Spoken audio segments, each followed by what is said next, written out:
প্রধান উপদেষ্টা এবং যারা এই সংস্কার কমিটিগুলোর প্রধান তাদেরকে আন্তরিকভাবে ধন্যবাদ এবং কৃতজ্ঞতা জানাতে চাই। আজকে আমাদেরকে এখানে আমন্ত্রণ জানিয়ে একটা সুযোগ করে দিয়েছেন আপনাদের কথা বলার শুরুটা করার জন্যে। এটা মাননীয় প্রধান উপদেষ্টাই বলেছেন যে এটা হচ্ছে সূচনা এবং আজকের এই সভাটি হচ্ছে মূলত একটি আপনার একটা ফর্মালিটিস যে আপনার উনি উপস্থাপন করলেন বিষয়টা, এই বিষয়টা নিয়ে আমরা সামনের দিকে আলোচনা করব। আমাদের নজরুল ভাই খুব সুন্দর কথা বলেছেন, একটা এটা না বললে হবে না, হচ্ছে যে আজকে দেশের সবচেয়ে বরেণ্য পণ্ডিত ব্যক্তিরা তারা আমাদের দেশের ভবিষ্যতের জন্য তারা কিছু সংস্কারের প্রস্তাব রচনা করেছেন।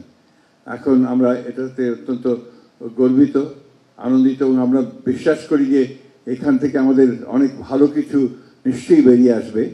এবং আমরা অনুরোধ করব যে আমাদেরকে যে হার্ড কপিগুলো দেওয়া হয় তাহলে হার্ড কপিগুলো নিয়ে আমরা এটার উপরে কাজ করতে পারি, কারণ আমরা এই ব্যাপারটাতে অত্যন্ত সিরিয়াস। কারণ আমরা নিশ্চয়ই লক্ষ্য করেছি আজকে আমাদের এখানে যারা উপস্থিত হয়েছি আমাদের দলের সবচেয়ে বয়স্ক যারা এবং যারা অভিজ্ঞ আমাদের স্ট্যান্ডিং কমিটির প্রায় 6 জন এখানে আজকে আমরা উপস্থিত আছি। অর্থাৎ আমরা এদের কতটা গুরুত্ব দিচ্ছি এটা এখান থেকে আপনারা বুঝতে পারবেন। আমরা ইতিমধ্যে যখন আমাদেরকে চিঠিপত্র দিয়েছিলেন সেই চিঠিগুলো আমরা কিন্তু প্রত্যেকটাই একটা হোমওয়ার্ক করে আমরা তাদের সেইগুলো আপনার আমাদের যে মতামত সেই মতামতগুলো আমরা তাদেরকে প্রত্যেকটা সংস্কারের বিষয় দিয়েছি। সুতরাং আমি কথা বাড়াবো না, আজকে কথা বেশি কিছু বলার নেই, শুধু একটা কথাই বলতে চাই যে মালিক এই দেশের মালিক হচ্ছে কিন্তু আপনার জনগণ, তাদেরকে কেন্দ্র করেই কিন্তু আমাদের সমস্ত কাজগুলো আবর্তিত হবে এবং ভবিষ্যতে আমাদের নির্মিত হবে সেইভাবেই। আজকে ছেলেরা তাদের প্রতি শ্রদ্ধা জানাতে চাই যারা প্রাণ দিয়েছে এবং সেই সঙ্গে বিগত 15 বছরে যারা এই গণতন্ত্রের জন্য সংগ্রাম করেছে, লড়াই করেছে, তাদের প্রতি আমাদের ভালোবাসা, তাদের প্রতি আমাদের শ্রদ্ধা আমরা নিবেদন করছি। একই সঙ্গে এটুকু প্রত্যাশা করব যে জনগণ যেন কখনো বিমুখ না হয়, জনগণ যেটা প্রত্যাশা করে সেখানে যেন আমরা সবাই যেতে পারি এবং ঐক্যের মধ্যে দিয়ে যেতে পারি। সুতরাং কথা বেশি কিছু নেই, আবারও ধন্যবাদ আমাদেরকে আহ্বান জানানোর জন্যে। আমরা কাগজপত্রগুলো পেলে আমরা সেইভাবেই আবারও আপনাদের সামনে উপস্থিত হব। ধন্যবাদ। একটা বিষয় আমি দৃষ্টি আকর্ষণ করছি, সেটি হচ্ছে যে এটা যেহেতু ঐক্যমত্য কমিশন হয়েছে, আমরা আজকে অনেক বিষয়ে কথা হয়েছে, অনেক পলিসি বিষয়ে কথা হয়েছে, আমরা আজকে এই জায়গা থেকে একটা বিষয় আমরা একমত হয়ে বের হয়ে যেতে পারি কিনা আমি জাস্ট একটা অনুরোধ করছি। সেটি হচ্ছে যে আমরা যেই ফাইট 5ই অগাস্ট আমরা সমাধান করেছি, আমরা যেটা চূড়ান্ত সমাধান এবং জনগণ যেটা রায় 5ই অগাস্ট দিয়ে দিয়েছে, এবার এটা আপনারা সিদ্ধান্ত নেবেন এটা পরবর্তী প্রজন্মের উপর আবার আপনারা চাপিয়ে দিবেন কিনা। এই যে আওয়ামী লীগের যে প্রশ্নটা আমরা দেখতে পাচ্ছি যে আওয়ামী লীগের রিহেবিলিটেশন বিভিন্নভাবে করার একটা প্রক্রিয়া হচ্ছে, কিভাবে তাদেরকে নির্বাচনে আনা যায়, তাদের ছাড়া নির্বাচন কি গ্রহণযোগ্য হবে কি হবে না, সেই বিষয়গুলো নিয়ে আলোচনা হচ্ছে, যেটা খুবই দুঃখজনক। আমরা এই বিষয়টি সমাধান 5ই অগাস্ট করেছি এবং মানুষ 5ই অগাস্টে রায় দিয়েছে এবং একটা দল কতটা জনবিবর্জিত হতে পারে যার ফলে সেক্ষেত্রে তাকে দেশ ছেড়ে পালাতে হয়। আমরা যখন মিডিয়াতে দেখি আমরা কিন্তু দেখি যে সাবেক প্রধানমন্ত্রী দেশ ত্যাগ করেছেন এভাবে লেখা হয়, কিন্তু আসল সত্যটা হচ্ছে উনি দেশ থেকে পালিয়েছেন। একটা দেশ থেকে কত জনবিবর্জিত হলে একটা দেশ থেকে এবং পৃথিবীর ইতিহাসে একটা বিরল নজির, যে ক্ষেত্রে আমরা দেখেছি যে গণভবনের প্রধান এবং হচ্ছে বাইতুল মোকাররমের প্রধান দুইজন একসাথে দেশ থেকে পালায়। এখন আমরা ওই যে স্বৈরতান্ত্রিক ব্যবস্থা আপনারা সিদ্ধান্ত নেবেন ওই ফাইটটার দিকে কি এই প্রজন্মকে আবার আমাদেরকে ঠেলে দিবেন কিনা, যে আজকে আপনারা সিদ্ধান্ত নেন আগামী 20 বছর পর আবার এই আওয়ামী কোশ্চেনের সাথে কি আমাদের ডিল করতে হবে কিনা, আজকে 30 বছর পর এই আওয়ামী কোশ্চেনের সাথে আবার আমরা ডিল করবো কিনা, নাকি এটা সমাধান আমরা 5ই অগাস্ট যেটা জনতা সিদ্ধান্ত দিয়েছে, ছাত্র নাগরিক সিদ্ধান্ত দিয়েছে যে বাংলাদেশের এই ভূখণ্ডে আওয়ামী লীগ অপ্রাসঙ্গিক, এটাকে ধরেই আমরা পরবর্তী বাংলাদেশ বিনির্মাণ করব। এই সিদ্ধান্তটা এই ফোরাম থেকে আসতে হবে। আমরা দেখছি যে ইলেকটোরাল প্রসেসের মধ্য দিয়ে আমরা যাচ্ছি, ইলেকটোরাল একটা ডেমোক্রেটিক ট্রান্সফরমেশনের দিকে যাচ্ছি, এই সাথে সাথে কিছু অপ্রত্যাশিত ঘটনাও ঘটছে। যেমন আওয়ামী লীগের যেহেতু একটা সেট আপ রয়েছে, এগুলো দুঃখজনক, এগুলো হচ্ছে মাঝে মাঝে আমরা হচ্ছে ইউফেমিস্টিকভাবে এগুলো এড়িয়ে যাই, আমরা একটা ডেমোক্রেটিক একটা সোসাইটিতে ইউফেমিস্টিকভাবে এড়িয়ে যাই। যেমন ইলেকটোরাল প্রসেসে আমরা আওয়ামী লীগকে নিয়ে আসতে চাই, কারণ হচ্ছে আওয়ামী লীগের যেহেতু একটা সেট আপ আছে, তাদের একটা ভোট ব্যাংক আছে, তাদের একটা বিজনেস একটা কমিউনিটি আছে, তাদের কালচারাল একটা হচ্ছে কালচারাল একটা সোসাইটি আছে, তো এই জায়গাতে আমি যদি আওয়ামী লীগকে কোনোভাবে আমার কাছাকাছি নিয়ে আসতে পারি, আওয়ামী লীগের কাছে যদি আমি একটু সিম্প্যাথেটিক মানে একটু যদি ইতিবাচক একটা ভাবনা দিতে পারি, তাহলে আওয়ামী লীগের ভোটটা রেডিমেড ভোটটা আমি পাওয়া যাই। তো এই কারণে দেখতে পাচ্ছি অনেক রাজনৈতিক দলের মধ্যে বা আমাদের নিজেদের মধ্যেও এক ধরনের আওয়ামী প্রীতি তৈরি হচ্ছে, যেটি একটি জাতির জন্য পরবর্তীতে আমি মনে করি যে আমাদের এই প্রজন্মকে আবার একটা এন্ডলেস কনফ্লিক্টের দিকে ঠেলে দেওয়া হবে। সুতরাং আমরা আমাদের জায়গা থেকে বৈষম্যবিরোধী ছাত্র আন্দোলন এবং এই প্রজন্ম, আমরা একটা জায়গায় আজকে যখন ডিসকাশন আমি পুরোটা সময় শুনছিলাম, আমরা একটা বিষয় মনে হয় আমরা অ্যাভয়েড করছিলাম, আমরা একটা জেনারেশনাল কনফ্লিক্টের মধ্যে রয়েছি। আমাদের এই প্রজন্ম, আমার বয়স 27 বছর, অনেকে হয়তো মেম্বার অফ পার্লামেন্ট হয়েছে আজকে থেকে 35 বছর বা 40 বছর আগে এখানে উপস্থিত আছেন, বা অনেকে চাকরি করেছেন আরো 40 বছর আগে রিটায়ারমেন্টে চলে আসছেন। আমার বয়স সবে 27। তো আমি আমার জায়গা থেকে একটা বিষয়, আমরা এই জেনারেশন কনফ্লিক্টে আমরা এই প্রজন্ম আওয়ামী লীগকে ধারণ করার জন্য আমরা প্রস্তুত না। এখন আপনারা যদি আবার আমাদেরকে চাপিয়ে দেন যে আওয়ামী লীগকে, তাহলে এটা কিন্তু এক ধরনের এটা একটা ভমিটিং হবে, এবং এটার বার্ডেন, এটার দায়ভার আমরা আমাদের যারা পূর্ববর্তী প্রজন্ম আছে, অভিজ্ঞ প্রজন্ম আছে, রাজনৈতিক প্রজ্ঞা, রাজনৈতিকভাবে যারা বিচক্ষণ, তাদেরকেই কিন্তু আমরা সবসময় এই এলিগেশনটা দিয়ে যাব। তার মানে আওয়ামী লীগের বিষয়ে আমাদের একটা চূড়ান্ত সিদ্ধান্ত অতি সত্বর আসতে হবে, না হয় এই যে তরুণ প্রজন্ম এটা ফ্রাস্ট্রেশনের দিকে যাবে। এরপর হচ্ছে আমাদের যেই একটা দীর্ঘ 1.5 দশকের বেশি সময় ধরে আমাদের গুম খুন হত্যা নির্যাতন নিপীড়ন হয়েছে, Awami League as a party হিসাবে এগুলো করেছে। আমরা চাই এগুলোর বিচারটা ভিজিবল হোক, তাত্ত্বিক জায়গা থেকে এই জায়গাটা দৃশ্যমান হোক, যাতে করে ট্রাস্ট বিল্ডিংটা হয়। এই যে গুম খুনের গণহত্যার যে বিচারটা, এটা যেন খুব দ্রুততম হয়। এটাকে প্রায়োরিটি বেসিস যদি করেন, তাহলে আমাদের এই যে তরুণ প্রজন্মের কাছে যে কমিটমেন্টটা রয়েছে, এই কমিটমেন্টটা আমরা সেটার বাস্তবায়ন ঘটাতে পারি। আর সর্বশেষ যেটা হচ্ছে যে আমরা এটাকে টার্মিনোলজিতে যেটাই বলি না কেন, বিপ্লব বলি, এটাকে হচ্ছে গণ অভ্যুত্থান বলি, এটা তাত্ত্বিকতার জায়গা, এটা তাত্ত্বিকটা নির্ধারণ করবে যে বিপ্লব বা গণ অভ্যুত্থান যে বিষয়টা। কিন্তু আমরা যেটাকে এক্সপিরিয়েন্স করেছি, আমরা মনে করি এটার একাডেমিক এবং এটার অ্যাডমিনিস্ট্রেটিভ ইনস্টিটিউশনাল এটার অ্যাকনোলেজমেন্ট প্রয়োজন। এই ইনস্টিটিউশনাল অ্যাকনোলেজমেন্ট যদি না হয়, পরবর্তীতে দেখা যাবে রাজনীতির সুবিধার্থে এটাকে ডিজোন করার একটা প্রবণতা আবার আসতে পারে। সেই জন্য জুলাইয়ের যে ঘোষণাপত্র, এই জুলাইয়ের ঘোষণাপত্রটা এটা আপনারা উদ্যোগ নিয়ে এটা হচ্ছে বাস্তবায়ন করবেন, এটা আমাদের এই প্রজন্মের প্রত্যাশা। আমি কোনো রাজনৈতিক দল হিসাবে আমি কাউকে বিবেচনা করছি না, সেটা হচ্ছে আমরা ফেসিবাদ বিরোধী যে রাজনৈতিক দলগুলো ছিল, আমরা সবাইকে ফেসিবাদ বিরোধী রাজনৈতিক শক্তি হিসাবে দেখতে চাই। আপনাদের কাছে আমাদের প্রত্যাশা, এই জুলাই ঘোষণাপত্রটা যেটা উচিত ছিল আপনাদের পদক্ষেপ নেওয়া, যে ক্ষেত্রে আমার কাছে মনে হয়েছে যে তরুণরা যেহেতু এই পদক্ষেপটা নিয়েছে, এখন আপনারা দায়িত্ব নিয়ে সেটাকে বাস্তবায়ন করার জন্য আপনারা পদক্ষেপ নেবেন, এবং সংস্কারগুলো যেগুলোকে আমরা বলছি সংস্কার, এগুলো দৃশ্যমান আমরা খুব দ্রুততম সময়ের মধ্যে দেখতে চাই, যেটির মধ্য দিয়ে আমরা তরুণ প্রজন্মের যে ট্রাস্ট বিল্ডিংটি সেটি হবে। আপনাদের সবাইকে ধন্যবাদ। আসসালামু আলাইকুম। যাদের সুযোগ্য নেতৃত্বে এই বাংলাদেশ অথবা আগামী বাংলাদেশ, সে সমস্ত প্রাজ্ঞ বিজ্ঞ রাজনীতিবিদবৃন্দ, আসসালামু আলাইকুম রহমতুল্লাহ। আজকের প্রোগ্রামটি তো বক্তৃতার নয়, সেটা তো বারবার দৃষ্টি আকর্ষণ করা হচ্ছে, এবং সংস্কারের যে সমস্ত উপাদান আছে সেগুলি নিয়ে আমি আলোচনা করতে চাই। আমি ধন্যবাদ জানাতে চাই এই সরকারকে আজ হল, এবং এই সরকারের সংস্কারে যারা প্রতিনিধিত্ব করছেন তাদেরকে। আমি মনে করি সরকার এ বিষয়ে সঠিকভাবেই এগোচ্ছে, এবং যে প্রক্রিয়া ওনারা আগাচ্ছেন, আলাদা আলাদাভাবে কমিটি করেছেন, আমাদেরকে সেইভাবে অবহিত করেছেন, আমাদের সংস্কার প্রস্তাবের জন্য আহ্বান করেছেন। প্রত্যেকটি সংস্কার কমিশনের পরে আবার একটা শর্ট কমিটি করেছেন সেগুলোকে সিনক্রোনাইজ করার জন্যে। তারপরে আজকে এটাকে প্রাথমিক ইনফরমেশন বা শুরুটা করেছেন, এরপরে ইন্ডিপেন্ডেন্টলি এবং ইন্ডিভিজুয়ালি পার্টি ওয়াইজ আবার এক্সচেঞ্জ করবেন, বলে this is the proper way.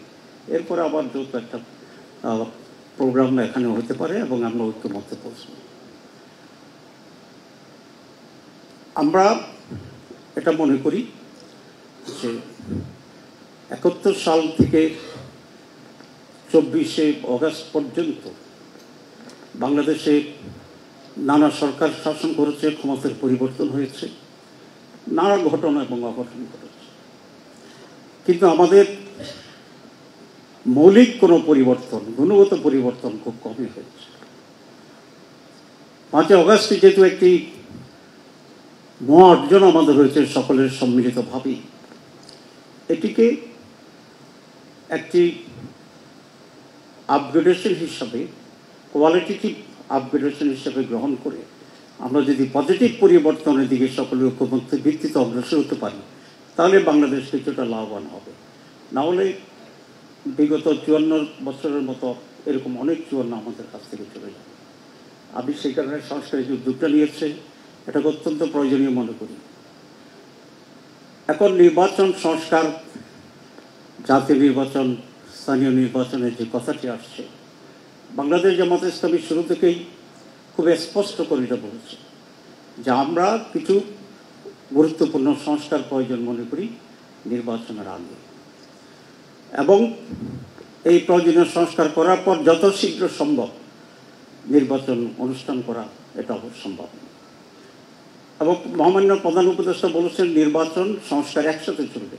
This is our principal, দুটি একসাথে চলবে এবং একটি পর্যায়ে, কতিপয় পর্যায়ে একমত হয়ে আমাদের আগতে হবে, এই জন্য যাতে করে আমরা একটা বেটার বাংলাদেশ পাই, একটা বেটার সিস্টেম পাই এবং একটি সুন্দর নির্বাচন পাই, একটি সুন্দর সরকার পাই, একটি সুন্দর রাজনীতি পাই। এবং এক্ষেত্রে রাজনৈতিক দলগুলোর ভিতরেও নিজেদের একটা সংস্কারও প্রয়োজন আছে বলে আমি মনে করি, যেটা আমরা আমাদের মাঝে সবসময় করার জন্য চেষ্টা করছি। প্রতিটি বিষয় তো আমাদের ভিতরে ঐক্যমত্য আছে, যেমন বাংলাদেশের স্বাধীনতা, সার্বভৌমত্ব; 2, টেকসই গণতন্ত্র; 3, সুষ্ঠু নির্বাচন; 4, দুর্নীতিমুক্ত বাংলাদেশ; 5, ন্যায়ের শাসন এবং সকলের জন্য ন্যায় বিচার পাওয়ার গ্যারান্টি। এই প্রতিটি বিষয় যদি আমরা ঐকমত্য পোষণ করতে পারি, এবং দ্বিমত পোষণ করার কোনো সুযোগ আছে আমি মনে করি না, এবং এটাকে টেকসই করা এবং বাস্তবায়ন যেভাবে হতে পারে সে পর্যায়ে যে সমস্ত সংস্কার প্রয়োজন, আমি মনে করি এখন ওই সমস্ত সংস্কারের প্রতি আমরা ঐকমত্য পোষণ করতে পারি। আর বাকি টোটাল যে সমস্ত সংস্কার আছে, ইটস এ কন্টিনিউয়াস প্রসেস এবং ইট মে টেক টাইম। নির্বাচিত সরকার, এটাকে যদি নিয়ত সহি থাকে আমাদের, আমরা যদি সিনসিয়ার হই, তাহলে we can carry on that. এখন খুবই গুরুত্বপূর্ণ দুটো বিষয়কে সামনে রেখে সরকার একটি জাতি গঠনের দিকে উদ্যোগ নিতে হবে, যেটি আমাদের সবচেয়ে বড় ক্রাইসিস। আমাদের বড় ক্রাইসিস হচ্ছে অনেস্টি, আমাদের বড় ক্রাইসিস হচ্ছে মোরালিটি, আমাদের বড় ক্রাইসিস হচ্ছে sense of accountability and accountability.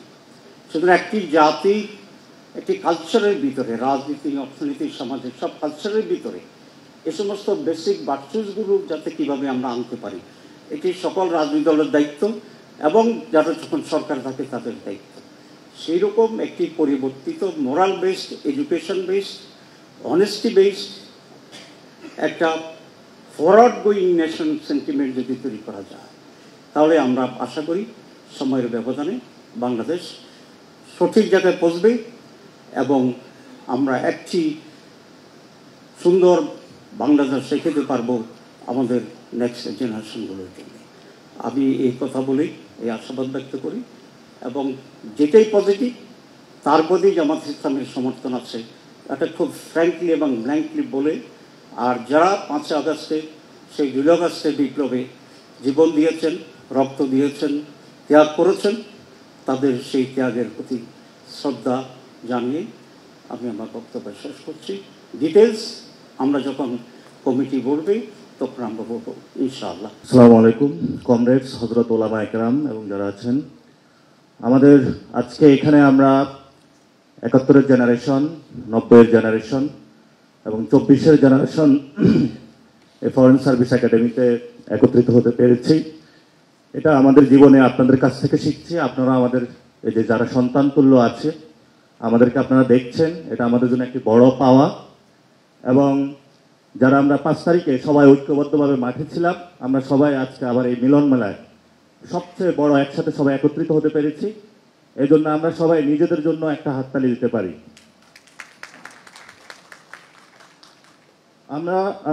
আমার 6 মাসের একজন বেবি রয়েছেন, তো মেয়ে। আমি গ্রামে গিয়ে তার সার্টিফিকেট করার জন্য অনেক হেনস্থার শিকারী হয়েছে বলতে বলে। তা আমাদের যিনি ইউপি চেয়ারম্যান রয়েছেন উনি এখনও আওয়ামী লীগের নিয়োগকৃত, এটা বাতিল হয় নাই। তো আমি তাকে ফোন দিয়ে পাচ্ছিলাম না, আমার বাবাও তাকে অনেক খোঁজাখুঁজি করতে পায় নাই। তা আপনারা কে আগে কে পরে এই বিষয়গুলো নিয়ে আজকে অনেক কথা বললেন, অপ্রাসঙ্গিক বিষয় বলে রাখি কিভাবে সমাধান করবেন, তবে যাতে আমরা এই সেবাগুলো পাই সেগুলো আপনারা একটু বিবেচনায় রাখবেন। তা আজকের যে উদ্দেশ্য করে আজকে আমরা এখানে একত্রিত হয়েছি এবং মাননীয় প্রধান উপদেষ্টা আমাদেরকে সবাইকে আমন্ত্রণ করেছেন এবং এখানে যারা বিজ্ঞজনেরা রয়েছেন তাদের দীর্ঘ জীবনের এক্সপিরিয়েন্স অনুযায়ী হেড হিসাবে সংস্কার কমিশনগুলোতে কাজ করেছেন। আজকে ওনারা আমাদের কাছে ডেকেছেন যে আমাদের একটা সাপোর্ট চাচ্ছেন। তো আমরা জাতীয় নাগরিক কমিটি এবং ছাত্রদের পক্ষ থেকে আমরা ফুল সাপোর্টে আছি এবং আশা করি আপনারাও এটা সাপোর্টে থাকবেন। কিছু মতনৈক্য হতে পারে, কিন্তু আমরা সবাই কিন্তু রিপোর্টগুলো ওনাদের কাছে পাঠিয়েছি। তো আমরা সবাই জানি আসলে সবগুলা দলের মধ্যে এখানে একটা আন্ডারস্ট্যান্ডিং বা বোঝাপড়া আছে। আমরা প্রতিনিয়ত রাজপথ বা বিভিন্ন ফোরামে আড্ডা দিয়ে থাকি। তো আমরা কে কি বলবো সবাই কিন্তু জানি। তো ঐক্যমতের জায়গাটা কি সেটাও আমরা বুঝি, কে কার বিরোধিতা করবো সেটাও আমরা বুঝি। তাহলে আমরা কমিশনগুলোতে বসতে পারি, বসে আলোচনার মাধ্যমে দ্রুত দেশের একটি সংস্কার পর্যায়ে নিয়ে আসতে হবে। কারণ গত 53 বছরে বাংলাদেশের এমন কোনো প্রতিষ্ঠান বিরাজমান নাই যে একটি প্রতিষ্ঠানকে আঁকড়ে ধরে বাংলাদেশকে সামনে আমরা এগিয়ে নিয়ে যেতে পারবো। তো স্যার এখানে দায়িত্ব নিয়েছেন, উনি একটা ভাঙ্গা ঘর পেয়েছেন যার মধ্যে বৃষ্টি পড়ে, কিন্তু এই বৃষ্টির মধ্যে ঘুমাচ্ছেন। তো আমরা যদি এই ঘরটা নির্মাণ না করে দিয়ে যেতে পারেন তিনি, ভবিষ্যতে আমাদের কপালে দুর্দশা আছে। তো 5টি বিষয় আজকে কথা বলবো, যেহেতু টু দা পয়েন্টে কথা বলার জন্য বলা হয়েছে।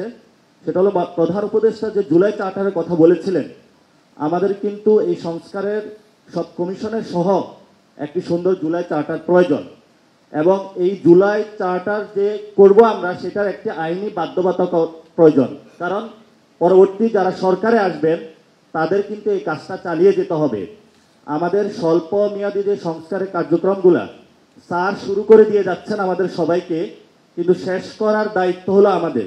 স্বল্প মেয়াদী যে সংস্কার কার্যক্রম রয়েছে সেগুলো স্যার চালু করে দিয়ে যাবেন, আমাদেরকে একটি সুন্দর বাংলাদেশ উপহার দিবেন।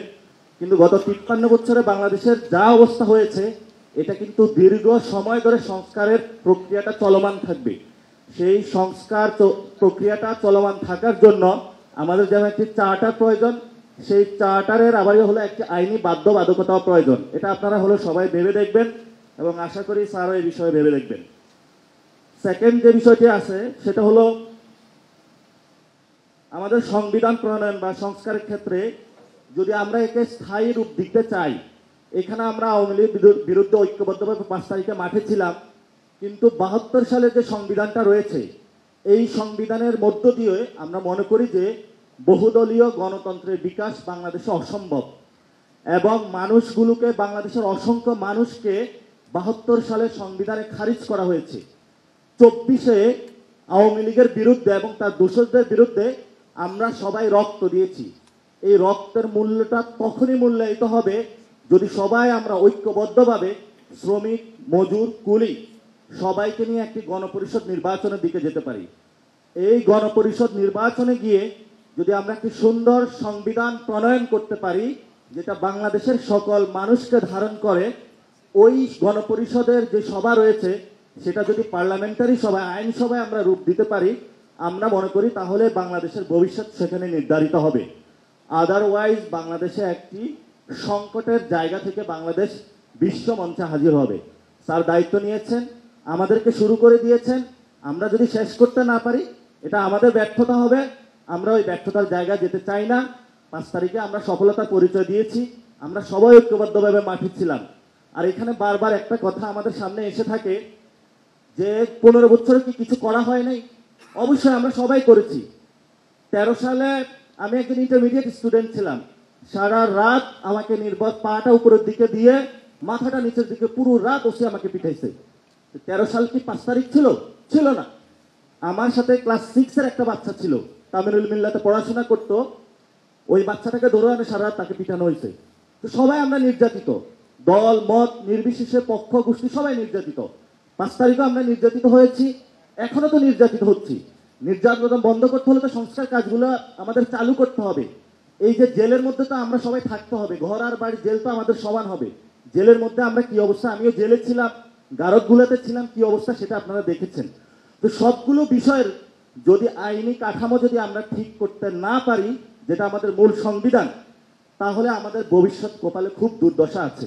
এই জন্য আমরা 3 তারিখে খুব সুচিন্তিত একটি দাবি দিয়েছিলাম, যেটা নাহিদ ইসলাম পাঠ করেছিলেন, যে পুরাতন যে বন্দোবস্ত সেটা আমরা চাই না, ফেসিবাদী ব্যবস্থার যে বিলোপ, আমরা শুধু শেখ হাসিনার উৎপাটন চাই নাই, আমরা শেখ হাসিনার সাথে সাথে তার যে সিস্টেমটা রয়েছে পুরোটার মূল উৎপাটন আমরা চেয়েছি। এটা একটা চলমান প্রক্রিয়া, আর আমরা মনে করি এটা সংস্কারের মধ্য দিয়ে এটা পসিবল একটা জায়গায় যেতে পারবে। দ্বিতীয় অংশে আমরা বলেছিলাম একটি নতুন রাজনৈতিক বন্দোবস্ত, নতুন রাজনৈতিক বন্দোবস্তের জন্য সংবিধানের মধ্যে কিন্তু বন্দোবস্তের মধ্যে দিয়ে চলতে হবে আমাদেরকে। তো আমরা আশা করি একটি গণপরিষদ বাংলাদেশে আপনারা সে বিষয়ে আস্তে আস্তে যাবেন।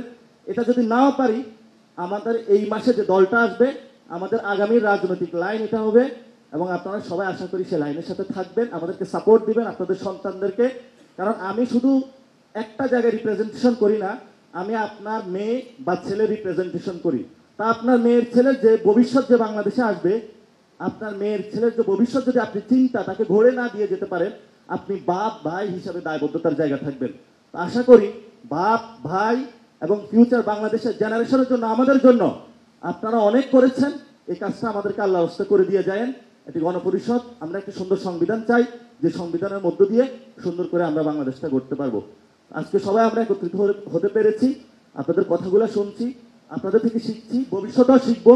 সে শিক্ষা অনুযায়ী আপনাদের শ্রদ্ধা নিয়ে কাজ করে দেবো। ইনশাল্লাহ দেখা হবে আমাদের ভবিষ্যৎ বাংলাদেশে। ধন্যবাদ সকলকে। আসসালামু আলাইকুম। আজকে মাননীয়